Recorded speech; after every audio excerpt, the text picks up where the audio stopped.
മുൻഗാമികളിൽപ്പെട്ട ഒരാൾ തന്റെ മകനെ ഉപദേശിക്കുന്ന ഒരു മഹത്തായ ഉപദേശമുണ്ട്. യാ ബുനയ്യ, മോനെ, ലാ തകുൻ മിമ്മൻ, നീ ഒരു വിഭാഗം ആളുകളുടെ കൂട്ടത്തിൽ പെട്ടുപോകരുത്.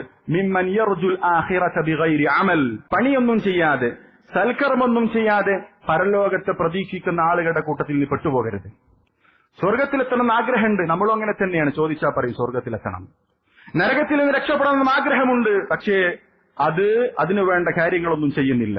അതാണ് പറയില്ല, യാ ബുനയ്യ, പൊന്നുമോനെ, ലാ തകുൻ മിമ്മൻ യർജുൽ ആഖിറത ബിഗൈരി അമൽ, സ്വർഗത്തിലേക്ക് എത്തേണ്ട പരലോകത്ത് രക്ഷപ്പെടാനുള്ള കർമ്മങ്ങളൊന്നും ചെയ്യാതെ പരലോകത്ത് പ്രതീക്ഷിക്കുന്നവരുടെ കൂട്ടത്തിൽ നീ പെട്ടുപോകരുത്.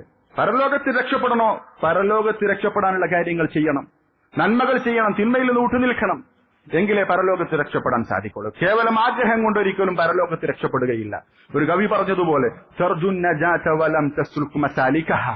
രക്ഷപ്പെടണം, രക്ഷയെ നീ ആഗ്രഹിക്കുന്നുണ്ട്, പക്ഷെ രക്ഷപ്പെടാനുള്ള മാർഗത്തിലേക്ക് നീ പ്രവേശിക്കുന്നില്ല. ഇന്ന സഫീനത ലാ തജ്രി അലൽ യബസി, ഒരിക്കലും ഒരു കപ്പൽ വെള്ളമില്ലാത്ത മരുഭൂമിയിലൂടെ സഞ്ചരിക്കുകയില്ല. കപ്പൽ സഞ്ചരിക്കണമെങ്കിൽ അതിനെ വെള്ളത്തിലേക്ക് ഇറക്കണം. നമ്മൾക്ക് രക്ഷപ്പെടണം, രക്ഷാമാർഗത്തിലേക്ക് നമ്മൾ പ്രവേശിക്കണം, നന്മകൾ ചെയ്യണം, തിന്മയിൽ നിന്ന് വിട്ടുനിൽക്കണം.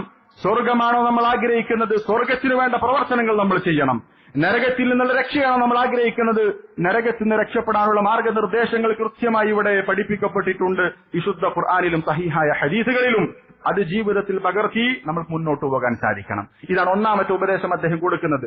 രണ്ടാമത്തെ കാര്യം, വയുഅഖിറു തൗബത ബിതൂലിൽ അമൽ, ഒരുപാട് കാലം ജീവിക്കുമെന്ന പ്രതീക്ഷയിൽ തൗബയെ പിന്നീടാക്കുന്ന ആളുകൾ, പിന്തിപ്പിക്കുന്ന ആളുകളുടെ കൂട്ടത്തിലൊന്നും ഉണ്ടാകരുത്.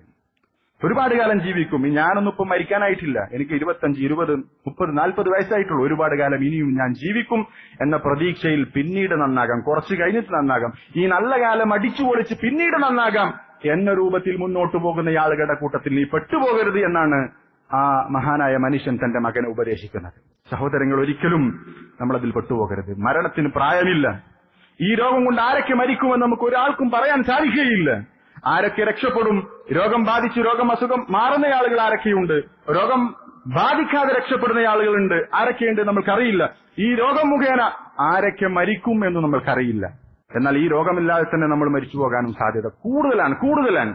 അതുകൊണ്ട് അള്ളാഹുവിലേക്ക് അടുക്കാൻ നമുക്ക് സാധിക്കണം, അള്ളാഹുവിലേക്ക് തൗബ ചെയ്യാൻ നമുക്ക് സാധിക്കണം. ധാരാളമായി ഇസ്തിഗ്ഫാറിനെ വർദ്ധിപ്പിക്കേണ്ട സമയമാണ്, അള്ളാഹുവിലേക്ക് ഖേദിച്ചു മടങ്ങേണ്ട സമയമാണ്, പാപങ്ങളിൽ നിന്ന് പാപമോചനം തേടേണ്ട സമയമാണ്. അള്ളാഹു തആല അതിനുള്ള തൗഫീഖ് നൽകി അനുഗ്രഹിക്കട്ടെ.